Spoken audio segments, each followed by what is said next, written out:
Hello all. Today நம்ம yesterday ஒரு topic பார்க்க போகிறோம். Catalyst for change on the Hema committee report and Malayalam film industry.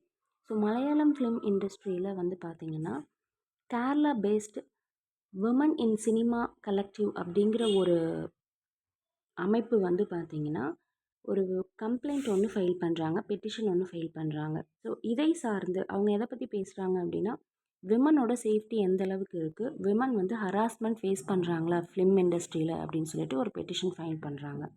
So இதை விசாரிக்கும் விதமாக வந்து பார்த்திங்கன்னா 2017 3 மெம்பர் கமிட்டி ஹேமா கமிட்டி வந்து ஃபார்ம் பண்ணப்படுது. இவங்க அவங்களோட ரிப்போர்ட்டை 2 வருஷத்துக்கு அப்புறம் சப்மிட் பண்ணுறாங்க.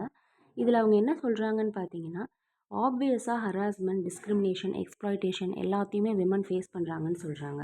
அதே மாதிரி கேஸ்டிங் கவுச் அப்படிங்கிறது ஹாலிவுட்டில் வந்து நார்மலைஸ் பண்ணப்பட்ட விஷயம். ஸோ அதை நோக்கி வந்து இந்தியன் சினிமா, கேரளா சினிமா வந்து நகர்ந்து கொண்டிருக்கிறதா அப்படிங்கிற நோட்டில் வந்து இந்த கமிட்டி வந்து ரிப்போர்ட்டை சப்மிட் பண்ணியிருக்கிறாங்க. கண்டிப்பாக ஒரு ரிஃபார்ம் வந்து ஏற்படுத்தக்கூடிய சூழ்நிலையில் தான் ஃபிலிம் இண்டஸ்ட்ரி இருக்குது அப்படிங்கிற நோட்லேயும் அவங்க வந்து சொல்லியிருக்காங்க.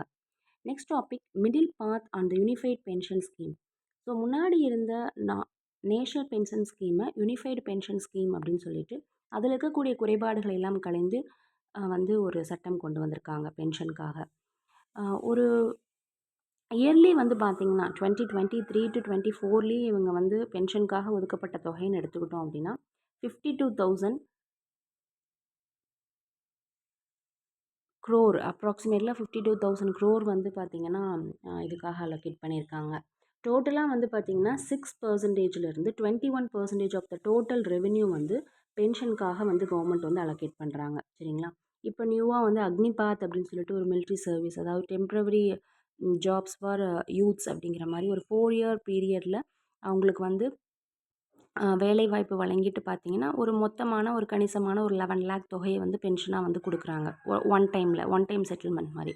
ஸோ அதையும் வந்து இவங்க இன்ட்ரடியூஸ் பண்ணுறதுனால ஸோ அலோகேஷன்ஸ், அதாவது கான்ட்ரிபியூஷனுமே அவங்க அதிகப்படுத்தியிருக்காங்க கவர்மெண்ட்டு பென்ஷனுக்காக.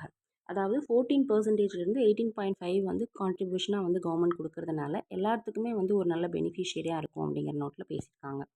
ஃபர்ஸ்ட் வேர்ட் கேட்டலிஸ்ட் அப்படிங்கிறது என்னென்னு பார்த்தீங்கன்னா, ஒரு பர்சனையோ ஒரு திங்லேயோ ஏற்படுத்தக்கூடிய ஒரு சேஞ்ச், ஒரு கெமிக்கல் ரியாக்ஷனையுமே கேட்டலிஸ்ட்னு சொல்லுவோம். ஸோ கெமிக்கலில் ஏற்படுத்தக்கூடிய ரியாக்ஷன் ஆகட்டும், ஒரு பர்சனில் ஒரு பொருள் ஏற்படக்கூடிய மாற்றமே கேட்டலிஸ்ட் தான்.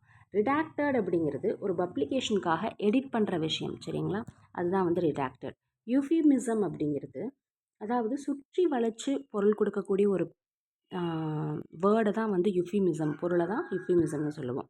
ரீபக்னன்ட் அப்படின்னா டிஸ்கஸ்டாக ஃபீல் பண்ண வைக்கிறதா ரீபக்னன்ட். ஓகேங்களா? அருவருக்கத்தக்க வகையில் ஃபீல் பண்ண வைக்கிறதா ரீபக்னன்ட். பாஸ்கி அப்படிங்கிறது மாஸ்டர் கீ ஒரு வேர்டு இருக்குது. இன்னொரு வேர்டு வந்து பார்த்திங்கன்னா ஒரு ரெஸ்ட்ரிக்டட் ஏரியாலெல்லாம் வந்து பார்த்திங்கன்னா ஒரு அஃபீஷியலான ஒரு அக்சஸ் இருக்கிறவங்க மட்டும்தான் அந்த கீ வச்சுருப்பாங்க. அதையுமே பாஸ்கின்னு சொல்லுவாங்க. கான்ஃப்ளேட்டிங் அப்படிங்கிறது கம்பைன் பண்ணுறது, ஒரு டெக்ஸ்ட்டோ ஒரு ஐடியாஸோ ஒரு இன்ஃபர்மேஷனையோ கம்பைன் பண்ணுறது தான் வந்து கான்ஃப்ளேட்டிங். கன்சென்சஸ் அப்படிங்கிறது ஒப்புதல். சரிங்களா? ஒப்புதல் சார்ந்த ஒருமித்த தான் கன்சென்சஸ்.